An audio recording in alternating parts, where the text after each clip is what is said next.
G'day, I'm Tim Thompson and I'm in the upper Great Southern region of Western Australia in an oat crop talking to Christy Stewart from Wide Open Ag. Christy, how are you? Nice to meet you, Tim.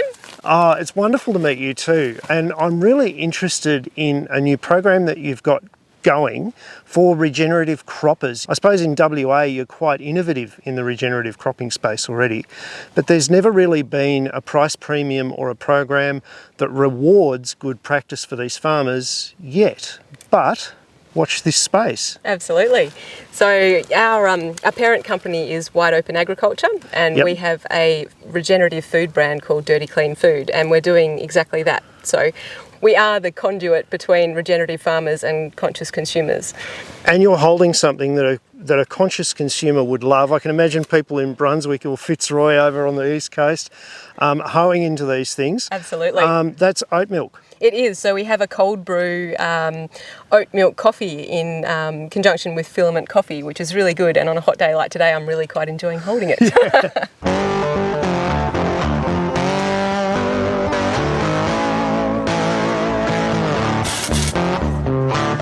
Now, laugh as we would about a can of cold pressed oat milk, this is actually quite a critical market for regenerative croppers to break into because it attracts quite a price premium, doesn't it?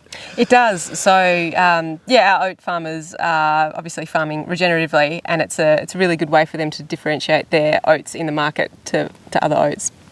And it's attracting a price premium for them because you're guaranteeing that the oats that go into this are grown regeneratively. There's no practices like desiccant spraying and things like that on the crop. So the consumers will pay more if they know that it's a clean product. And in the past, regenerative croppers were really cropping regeneratively because it was the right thing for their land, but they weren't being rewarded at all, were they? Exactly, yeah, and that's where I think we've managed to fill that void for our regen farmers. Like, I was sitting in a truck with a guy who was kind of complaining that he'd spent all this good time and energy growing a regenerative crop, and then it was just going to get dropped on the stacks at CBH with all of the other grain, and he wasn't getting a price premium, and he wasn't getting that message out to any of the customers about why his grain was better and why he was growing that way. And we feel like we are now doing that with our oats. Now, there are some protocols that farmers have to follow to get involved in the program. What do those sort of protocols involve? Yeah, so there's the Regenerative Farm Plan, which is basically showing that you are on a regenerative journey for a minimum of 1 year, and you're trying to transition your farm to a more regenerative system over time. So it's quite an easy way to get in as long as you're showing that you're making these adjustments over time. But the production protocols, for example, are our non-negotiables, so no desiccation.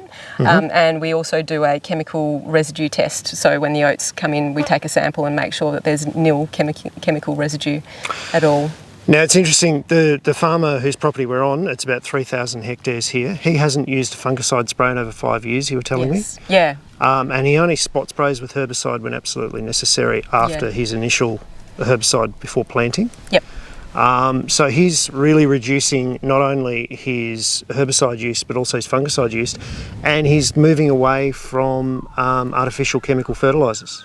Yeah, he's definitely still using some, but he's using less because he's got the biology active in the soil. So one of our points on our farm plan is to feed the soil food web, not the plant. So instead of pumping synthetic nitrogen straight into the plant, we're trying to feed the microbes and wake up the soil microbiome, so the microbes are actually feeding the plant.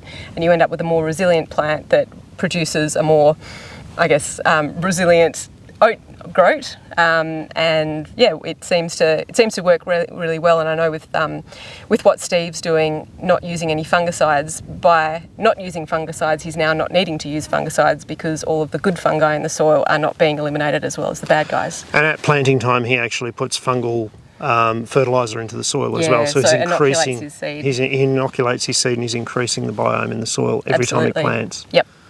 And it really helps too when you're planting multi-species crops together. So he'll grow like multi-species pasture crops. Got some really fantastic footage from a couple of years ago when it was my favourite crop ever to walk in. It was just in the paddock over the hill there, and it was this tall. We had cereal rye over my head and oats and peas and vetch, and it was about a 6 or 7 way mix, and it just felt like everything was alive. It was a great one. So how difficult has it been getting this program up and going? What's the reception been like in the marketplace for it? Yeah, it's been fantastic. reception from both investors and customers. So there's people are obviously passionate about regen ag. Yes. And we've also got, I guess, a group of customers who have come on board who want to do better for the planet, and they might not know exactly what that means, but we're teaching them that regenerative agriculture is that pathway. So a lot of our messaging is around switching to regenerative so that you can improve the planet. So it's not only the consumers, but it's also the producers that are benefiting from this. But it's been an interesting story in manufacturing in Australia, hasn't it? So everyone always says, oh, we've got to manufacture and make in Australia and all the rest of it. But it's not as easy as it sounds, is it? This oat milk has been a perfect story of that. How many years have you been making the oat milk for? I think this is our 4th year now. Okay, and you're just on the doorstep of actually being able to get the funding to set up a processing facility in Australia. Can you tell me about what you've had to do to get this product processed up till now? Yeah, absolutely. So we wanted to manufacture in Australia from the beginning, but there wasn't actually an oat milk plant that could make oat milk for us in Australia. Yes. So our managing director went over to Italy and to the home of the best oat milk and decided, well, if we can't do it in Australia, how about we partner with someone who can make the best oat milk in the world? So we've done that with a family over in Italy. And what we needed to do to prove to our investors that it was worth investing in an oat milk factory in Western Australia was to prove that we had a product that people wanted to buy. So now that we are selling so much oat milk, we have raised enough money from our investors to be able to build an oat milk plant in Perth later this year. So within 4 years, you've generated enough investment to build a whole new plant and increase employment in Perth, local to Western Australia, for oats grown in Western Australia. So the food miles have gone down from having to take the oats to Italy, process them and ship the product back. Yep. Now you're doing it all in-house and you'll be able to supply the whole of the east coast of Australia. Absolutely. With coffee flavoured latte sipping oat milk. Absolutely. And we also have chocolate and original. So. Oh, there you go. So the company's called Dirty Clean Food. Yes. And you're coming out with a range of products and you're actually manufacturing things and finding ways to manufacture them in Australia. So we hope that consumers get on board, but we also hope that more producers get on board down the track as well. Absolutely, yeah. Because this is certainly the way forward to value add to what people are spending their hard-earned money on growing. Yeah, definitely. No, we'd love to be able to buy everyone's oats in WA in the future. So fingers crossed, if everyone drinks enough oat milk, we'll get there. So Chrissy, are you really just about oat milk? Well, what else are you into? We actually have a few other products that we do. So beef, lamb, pork and chicken are our other animal proteins that are very popular. All pastured? Absolutely, 100%. Well, for the beef and lamb, 100% grass-fed, and for the pork and chicken, pasture-raised, because chickens and pigs need a bit more than just grass to get them to grow. Mm-hmm. Yep. So, yeah, we've definitely got some other options for the carnivores out there. Yep.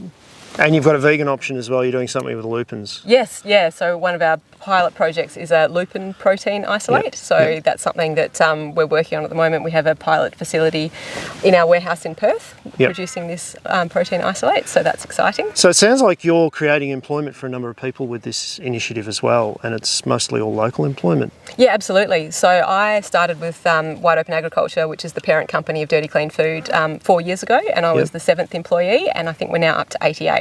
Chrissy, it's been fantastic talking to you about this. It's a great initiative, and let's watch this space. And now finally, people that are doing the right thing and growing their crops regeneratively are getting a price premium. Absolutely, that's what we're here for.